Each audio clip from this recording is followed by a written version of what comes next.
Marc Vertrooijen, bonsoir. Bonsoir. Vous êtes chef de département de chirurgie digestive aux cliniques de l'Europe.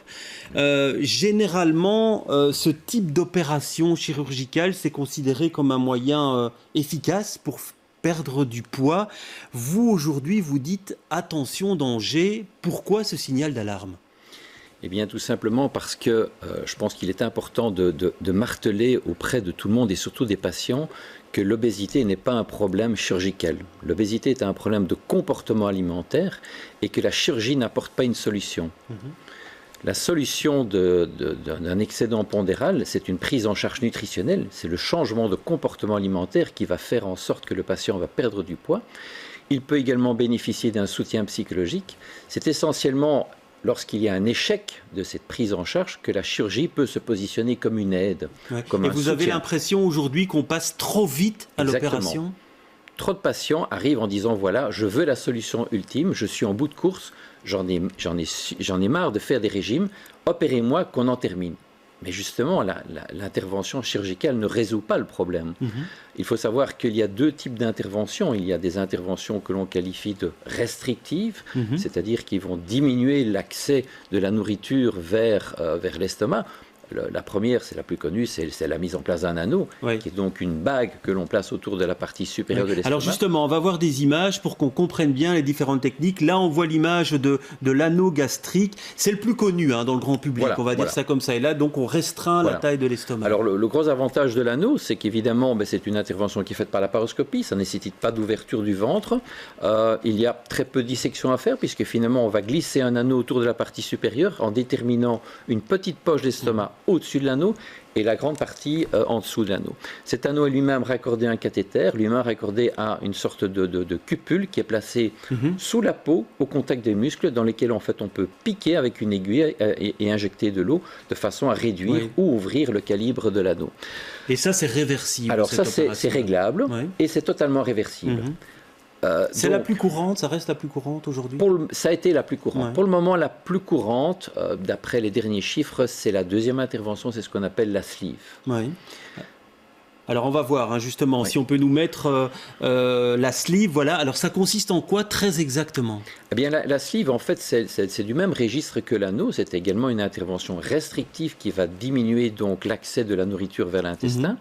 Alors si on s'en réfère à l'anneau, l'anneau a donc déterminé un freinage, mais le problème de l'anneau c'est que l'estomac est toujours en place et cet estomac qui a été distendu par des comportements alimentaires antérieurs va générer toute une série de pulsions chez le patient, de boulimie, d'envie de manger. Alors que là on enlève une partie de l'estomac. Alors que là en fait on va traiter plutôt cet excédent gastrique en se disant voilà, il l'a distendu, on va enlever une grande partie d'estomac pour ne laisser qu'un seul manchon. Il est évident que c'est une chirurgie plus lourde puisque c'est un agrafage de l'estomac. On enlève une grande partie d'estomac, mais on maintient une certaine partie qui permet encore la digestion par l'estomac et le maintien d'un transit intestinal. Et là, on comprend que c'est pas réversible, effectivement. Alors là, c'est pas réversible. C'est pas réversible. Et alors, il y a aussi une autre technique et on va voir tout de suite aussi l'illustration. C'est le bypass. Alors, pour vulgariser, ça consiste en quoi ça ? Alors là, on passe tout à fait dans une autre catégorie. On passe du principe que on va en fait changer la digestion du patient. C'est-à-dire que normalement, les aliments passent par l'œsophage, arrivent dans l'estomac, séjournent un certain temps dans l'estomac, et puis passent en fait dans l'intestin pour être d'abord fragmentés, mélangés aux différents sucs digestifs qui viennent du foie et du pancréas, et ensuite résorbés au niveau de l'intestin. Ceci, la nature nous a donné 6 mètres pour faire tout ça, et puis finalement, vous avez les déchets qui arrivent au niveau du côlon. Le principe du bypass, c'est de dire, on va faire un court-circuit dans tout ça, de façon à ce que les aliments et les sucs digestifs n'aient plus qu'1 mètre pour se mélanger et être digérés. Il est clair que ce que vous faites sur 6 mètres, vous ne pouvez pas le faire sur 1 mètre, 1 mètre, 1 mètre 20, 90 cm, ça dépend un petit peu des chirurgiens. Et donc, évidemment, vous avez une perte. Alors, une perte de sucre, une perte de graisse, c'est très intéressant, mais une perte de protéines, une perte d'ions, une perte de vitamines, évidemment, ce sont des interventions qui provoquent des carences. Et par rapport à cette technique-là, vous dénoncez effectivement, en tout cas, vous soulignez les effets secondaires qui peuvent être importants et même entraîner d'autres maladies, si on parle par exemple de ce bypass. Il est évident qu'on change la nature même de la digestion. à partir du moment où vous ingérez toute une série de substances, et Dieu sait ce qu'on peut nous mettre dans les plats cuisinés, si vous ne respectez pas toute la filière intestinale, si vous faites des courts-circuits, eh bien, des tas d'aliments non digérés peuvent arriver sur des muqueuses particulièrement sensibles. Je pense notamment au côlon. Le cancer du côlon est quand même quelque chose de très fréquent dans nos sociétés. Et je veux simplement tirer la sonnette d'alarme en disant attention, est-ce que ces bypass, on n'en sait rien pour le moment, est-ce que ces bypass, avec justement ces aliments non digérés, ne vont pas créer un incident épidémiologique dans les dizaines d'années à venir? Ça, c'est mon inquiétude. Ouais, et si on reprend la technique de la sleeve, on reverra peut-être l'illustration. Là aussi, il y a des risques d'effets secondaires importants. Alors, la sleeve maintient une partie de l'estomac, mais on sait que la sleeve va augmenter de façon assez importante le risque de reflux gastrique. Le reflux gastrique, c'est une remontée d'acide de l'estomac vers l'ésophage. L'ésophage, sa muqueuse n'est pas équipée pour résister à l'acidité. Et donc, le fait de brûler régulièrement cette muqueuse peut en effet déterminer à long terme peut-être des changements au niveau de cette muqueuse et pourquoi pas, je dirais peut-être une augmentation de l'incidence. Mais ce que vous nous dites, c'est qu'il y a certaines personnes, certains patients qui subissent le type d'opération sans même savoir ce qu'ils subissent comme type d'opération et sans savoir même les effets secondaires de ces opérations. Tout à fait. C'est entrer dans une telle logique, dans un tel débit, dans un tel niveau, j'allais dire industriel au niveau de certains hôpitaux, que le patient accepte directement de bénéficier d'un bypass.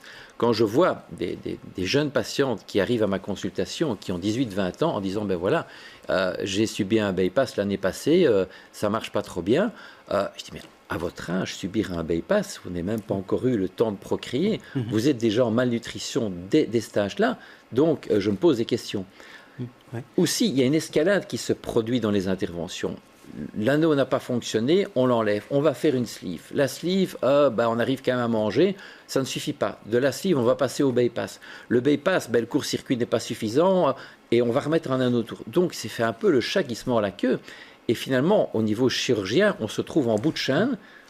Oui, mais pourtant, quand on voit le protocole, je veux dire, il y a toute une série de consultations, on doit avoir un psychologue, etc. On doit avoir un nutritionniste, un diététicien. On a l'impression que tout ça est encadré. Vous nous dites le contraire aujourd'hui. Encadré, donc, quels sont les critères? Il faut plus de 18 ans, il faut un BMI de 40 ou 35 avec un facteur de risque tel que diabète, hypertension non réglée par 3 médicaments différents ou le syndrome d'apnée du sommeil. Ensuite, vous devez en fait avoir un dossier positif d'un psychologue qui voit si en effet vous êtes capable de gérer les suites de cette intervention et un nutritionniste qui, lui, fait le constat malheureux évidemment d'un trouble de comportement alimentaire et qui voit si vous êtes plus ou moins enclin à suivre un changement de programme. Donc ce n'est pas très contraignant. Ensuite, vous avez toute une série d'examens médicaux pour voir en effet s'il n'y a pas des contre-indications opératoires. Mais finalement, l'entrée dans ce genre de programme est essentiellement limitée par le poids et la taille. Ouais. Alors aujourd'hui, donc, vous alertez sur les dangers de la multiplication de ce type d'opération.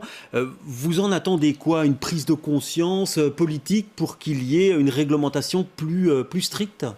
Je pratique cette chirurgie maintenant depuis plus de 20 ans. Donc, comme la plupart des hôpitaux, nous avons un centre multidisciplinaire qui essayons de prendre en charge le patient par différentes facettes. Et je constate que la demande chirurgicale est en train d'augmenter de façon exponentielle.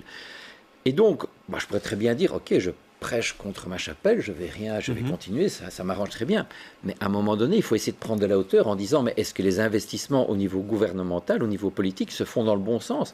Est-ce qu'en effet, il faut, selon certains chirurgiens, abaisser l'âge d'accès à ce genre de chirurgie? Est-ce qu'il faut élargir? C'est vrai qu'on en parle, de baisser l'âge. On en parle, mais est-ce qu'il ne faudrait pas plutôt investir en amont, c'est-à-dire au niveau de la prévention de l'obésité et d'essayer d'investir dans la gestion de ce comportement alimentaire? Alors vous avez l'impression aujourd'hui qu'il y a beaucoup d'opérations qui sont réalisées et qui devraient être évitées? L'opération, pour moi, est un échec. Je vais vous le dire franchement, parce qu'on arrive à mutiler un patient. On se trompe d'organe.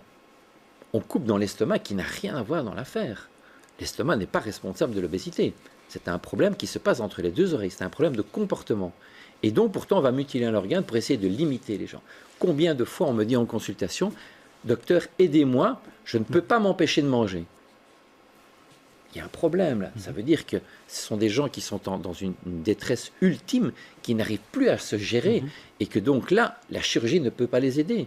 on peut les limiter, on peut leur mettre des tas de, je dirais, d'astreintes, mais ce n'est pas le rôle de la chirurgie. Donc je pense qu'il faut en effet investir en amont pour éviter d'en arriver, je dirais, à mutiler les patients. Oui, parce que là, c'est vrai que vous jetez un pavé dans la mare, Exact. vous dites, vous prêchez contre votre chapelle. Bien sûr. Comment est-ce que vos confrères réagissent à vos propos? Puisque finalement, quand ils vous entendent, ils doivent vous dire, mais qu'est-ce qu'il est en train de dire? Il va nous priver de travail. Non.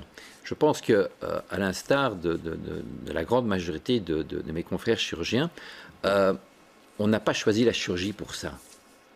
On a choisi la chirurgie pour avoir un rôle actif. Vous avez un problème de vésicule, on enlève la vésicule. Vous avez un problème de hernie, on va consolider la paroi, on va mettre un filet. Vous avez un problème de cancer, eh bien, on va se décarcasser pour faire l'intervention, même la plus agressive possible, pour essayer de sauver le patient. Ça, c'est la vraie chirurgie, à mon sens. La chirurgie de l'obésité, c'est de la psychochirurgie. On passe plus de temps à écouter, je dirais, les problèmes de couple, de burn-out, de surmenage, de pourquoi le patient arrive dans des comportements alimentaires ultimes pour finalement arriver à une chirurgie d'un organe qui est sain au départ. Et ça vous arrive souvent de dire non, je n'opérerai pas pour vous, par exemple? Bien sûr, bien sûr. Mais les gens sont dans une telle détresse que je dirais qu'il n'y a quasiment plus d'autre après, puisque je suis en bout de chaîne. Donc il faut faire quelque chose. Quand vous avez un jeune patient qui arrive avec plus de 120 kilos, qui est au bord du suicide et qui a déjà essayé de toutes les thérapeutiques où les patients les parents sont terrorisés, il faut faire quelque chose. Mais est-ce que c'est le bon choix? Est-ce qu'on n'arrive pas trop tard? Merci en tout cas pour toutes ces explications.